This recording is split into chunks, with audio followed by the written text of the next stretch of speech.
Hey, it's Hunter, your craft doctor, and in this video I'll show you how to make this awesome desktop Pokeball container. And it's great for sitting on your desk and holding anything you need. I currently have just a few things available in my Etsy shop, laying in it.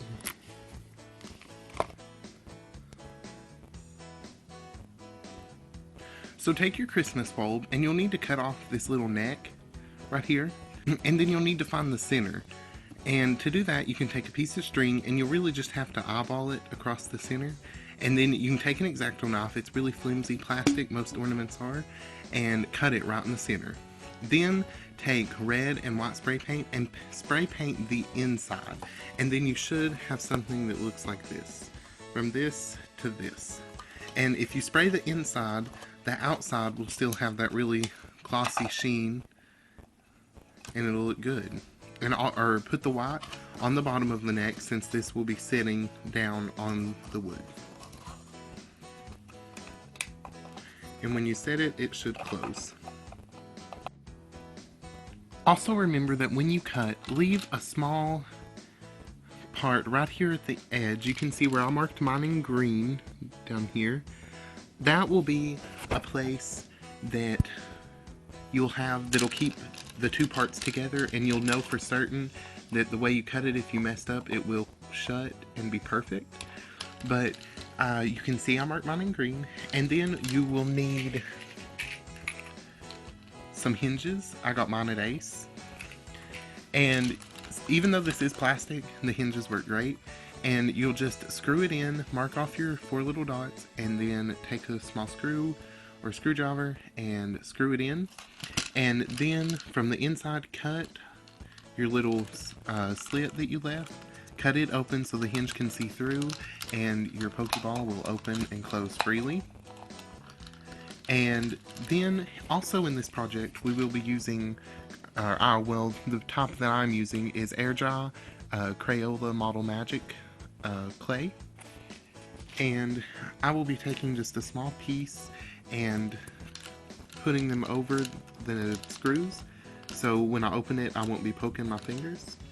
Also, for the Pokeball, the black part, since this is white, I can paint it, but I've already cut a strip of white clay and I will be wrapping it around the Pokeball. And I will probably be putting it on the more on the red part, so when it closes it seals off the white as well. So keep all these things in mind. After cutting your clay, you stick it on the ball, just like I said, and you put your 2 circles. You'll have a bit larger circle than a smaller circle.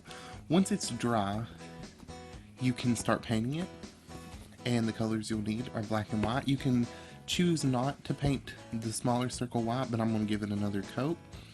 And for when I cut out my strip, I put a piece of paper to make sure I got really straight lines. You can see the little paper. So I used cardstock instead of regular paper because it doesn't bend when it gets wet. And so I'm not going to open it yet. I'm going to paint it before I open it. And you should have something that looks like this so far. Once you have it painted, you should follow this pattern. See, it's all black except for the white dot or white circle in the middle. Now I'm just taking a piece of wood. I bought this, it was a plaque originally at Walmart, and I cut it in half, and then I painted the trim with a metallic blue color, just to bring out the Pokeball. And I've already opened it. Let's see if I can open it. And I've marked off where I want to glue. And once you do that, it won't be heavy in the back, so it will support itself. Once you glue, you have an awesome Pokemon stand that is also a container. So just open it up. I also put just a little bit of padding down just to keep items soft, and I know they won't be scratched in here. And this is perfect for spare change, a ring, some of your charms that you've made, or necklaces. Anything that you can think of. It works great sitting beside your or on your nightstand, uh, in a windowsill, or whatever you need it for. It's very versatile and just a great thing to have. Thanks for watching this video. Subscribe and hit that like button.